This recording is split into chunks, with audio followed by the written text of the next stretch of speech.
Em nome do Pai, e do Filho, e do Espírito Santo. Amém. Evangelho de Jesus Cristo segundo São Mateus. Glória a vós, Senhor. Naquele tempo, vendo uma multidão ao seu redor, Jesus mandou passar para outra margem do lago. Então, o mestre da lei aproximou-se e disse: Mestre, eu te seguirei onde quer que tu vás. Jesus lhes respondeu: As raposas têm suas tocas, e as aves dos céus têm seus ninhos, mas o Filho do Homem não tem onde reclinar a cabeça. Um outro dos discípulos disse a Jesus: Senhor, permite-me primeiro que eu vá sepultar meu pai. Mas Jesus lhes respondeu: Segue-me e deixa que os mortos sepultem os seus mortos.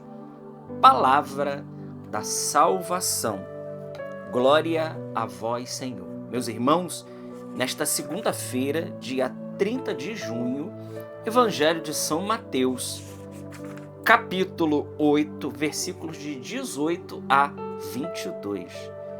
Jesus hoje, ele quer nos falar das exigências do seguimento. As exigências do seguimento. Aquilo que nem toda pessoa está preparado para poder viver. Nem toda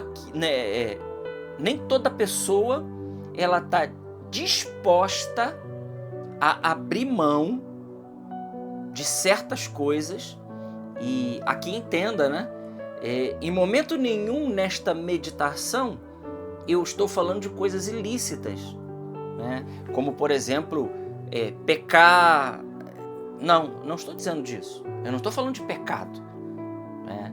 Pecado, ele é uma obrigação nossa e não cometê-lo, né? É uma obrigação. É o caminho para a salvação.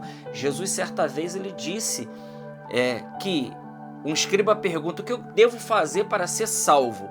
Jesus diz: cumpre os mandamentos. Essa foi a resposta do Senhor. Cumpre os mandamentos. O que nós devemos fazer para ser salvo? Cumprir os mandamentos. Então veja, não pecar é obrigação nossa. Mas o que Jesus propõe nesse evangelho de hoje, ele está propondo um caminho de santidade. Ele está propondo um caminho de seguidor dele. Meus irmãos, existe uma diferença muito grande entre ser um fã de Jesus, entre ser um admirador de Jesus, entre ser um simpatizante de Jesus e entre ser até aqueles que acreditam em Jesus, do que um discípulo. Um discípulo é outra coisa, né? Jesus aqui, ele está falando das exigências do discipulado. Seguir a ele, né? O mestre da lei se aproxima de Jesus e diz: eu te seguirei aonde quer que tu vás.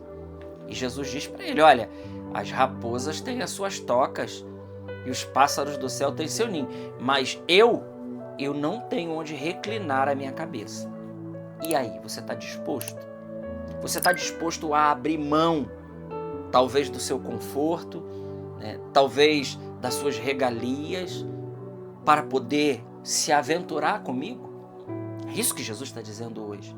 E aqui é bonito que ele não engana, meus irmãos. Jesus, ele não engana a ninguém, né? Ele diz que o seguimento, e em certa passagem do Evangelho de São João, Jesus, ele diz: olha, no mundo vocês terão muitas tribulações. E ele, no mesmo Evangelho de São João, ele diz: se perseguiram a mim, também vão perseguir a vocês. Se fizeram isso, aquilo outro comigo, também farão com vocês. Por quê? Porque o servo, ele não é maior do que o Senhor. Então, o seguimento de Jesus, ele é cercado de exigências. Tem exigências? Tem exigências, sim. É feito de muita renúncia? É feito de muita renúncia. Jesus, certa vez, ele disse no Evangelho de São Mateus: aquele que quer me seguir, renuncie a si mesmo. Tome a sua cruz e siga-me. Agora aqui ele está aprofundando, né? Depois um outro chega para ele: Senhor, eu quero te seguir, mas deixa primeiro eu enterrar os meus pais. E Jesus diz, deixa que os mortos sepultem os seus mortos. Aqui Jesus não está menosprezando um sepultamento cristão. Não é isso, né? Só que aqui o que Jesus quer dar ênfase na segunda fala aqui desse outro homem é que deixa primeiro, a gente sempre tem alguma coisa antes de Jesus. A gente sempre coloca alguma coisa antes de se lançar no Senhor.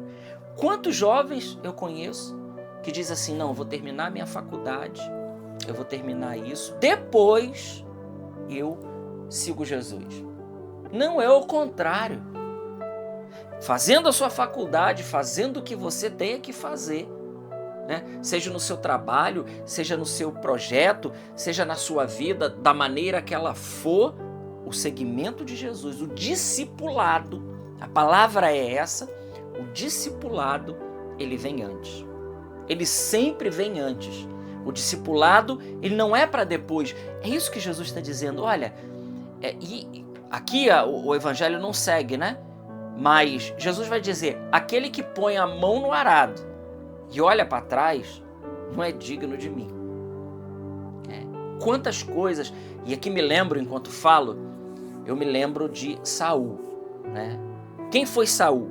Saul foi aquele que Deus deu uma ordem direta para ele, né? Passe ao fio da espada, tudo de Amaleque, tudo, passe ao fio da espada, não é para poupar nada. O que Saul fez? Desobedeceu uma ordem direta de Deus. Ele poupou Agag, rei de Amaleque, ele poupou o melhor das ovelhas, o melhor do boi. Por quê? Porque ele quis separar a melhor parte para ele.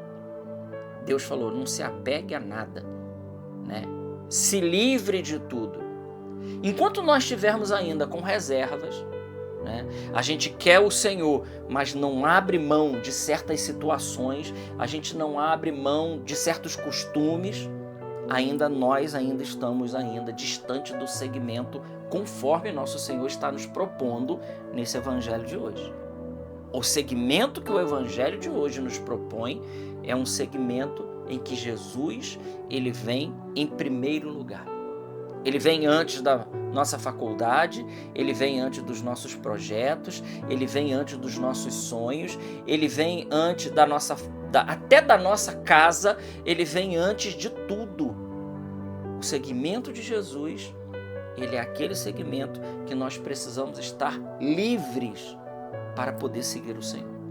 Completamente livres, completamente despojados para que o Senhor ele possa fazer em nós aquilo que ele quer. Não é uma tarefa fácil, mas é uma tarefa possível. A pergunta que esse evangelho hoje está causando no nosso coração, se nós queremos, e claro, aqui veja, o bonito de Jesus, Jesus não nos obriga a um discipulado. Ele diz, se alguém quiser me seguir, e esse segmento é o segmento do discipulado. Então, se alguém quer me seguir, aí tem as condições. Se alguém quer. Se nós queremos seguir a Jesus, então nós precisaremos, muitas das vezes, meus irmãos, abrir mão de muita coisa pelo Senhor. A pergunta que o Evangelho faz, então, voltando lá, é: e aí, você está disposto a abrir mão dos seus sonhos para que Deus sonhe os sonhos dele em você e em mim? Não é algo fácil, mas é algo possível. Pergunte-se aí na sua vida, se você já abriu mão de um sonho que você tinha e não se realizou, e você teve a coragem de dizer assim para o seu Senhor, eu quero isso, mas se isso não aconteceu, possa ser que não seja a sua vontade. E se isso não for a sua vontade, então que faça a sua vontade, porque a sua vontade é o melhor para mim. Tem uma frase de um santo, não me lembro o nome do santo agora, mas ele dizia, vontade de Deus, meu paraíso. Que frase maravilhosa. Vontade de Deus, meu paraíso. Sabe por que tem muitas pessoas aí tristes, frustradas, tem muitas pessoas decepcionadas, porque não estão vivendo a vontade de Deus. Olha, nós podemos fazer grandes coisas, irmãos. Nós podemos conquistar o mundo, nós podemos ser ricos, nós podemos fazer grandes projetos de viagens e de tudo mais, ter a casa dos sonhos, nós podemos fazer tudo. Mas se aí não tiver a vontade de Deus, projeto de Deus para a minha vida, saiba, nós não seremos felizes. Não seremos felizes. Eu volto a dizer então, vontade de Deus, meu paraíso. Se nós estamos na vontade de Deus, fazendo seja lá o que for, morando seja lá onde for, saiba, nós seremos extremamente felizes, porque o Senhor é o único que pode completar a nossa vida. Glória ao Pai, ao Filho e ao Espírito Santo, como era no princípio, agora e sempre. Amém. Salve Maria Imaculada.